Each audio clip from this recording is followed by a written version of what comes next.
Tuesday dinner பார்க்கலாமா?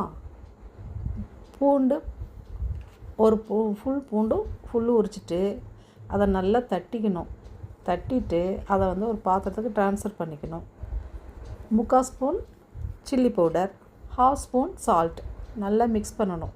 எப்படி mix பண்ணணும்னா, சால்ட் வந்து நல்லா மிக்ஸ் ஆகிற மாதிரி, சில்லி பவுடரு நல்லா மிக்ஸ் ஆகிற மாதிரி. சில்லி பவுடர் ஈஸியாக மிக்ஸ் ஆகிரும், சால்ட் வந்து கொஞ்சம் நல்லா மிக்ஸ் பண்ணால் தான் மிக்ஸ் ஆகும்.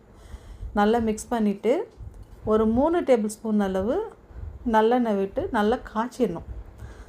சூடானோடனே அந்த எண்ணெயை எடுத்து அந்த பூண்டு பொடி இதில் வந்து ஊற்றிட்டு நல்லா மிக்ஸ் பண்ணணும். மிக்ஸ் பண்ணும்போது அந்த ரா ஸ்மெல்லு போயிடும். டேஸ்ட்டாக இருக்கும், காரமும் கம்மியாக தான் இருக்கும், செம்மையாக இருக்கும். பூண்டு பொடி நல்லா மிக்ஸ் பண்ணிவிட்டு தோசை, சாம்பார், பூண்டு பொடி செம்ம காம்பினேஷன். வெறும் சாம்பார் சாப்பிட்ற கஷ்டமாக இருக்குது அப்படின்னா இந்த மாதிரி நீங்கள் ட்ரை பண்ணலாம். சட்னி கூட வேணாம், செம்மையாக இருக்கும். பூண்டு பொடி, சாம்பார், தோசை. வாங்க சாப்பிட்லாம்.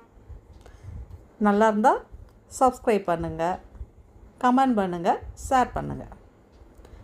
வாங்க சாப்பிட்லாம். சூப்பர்.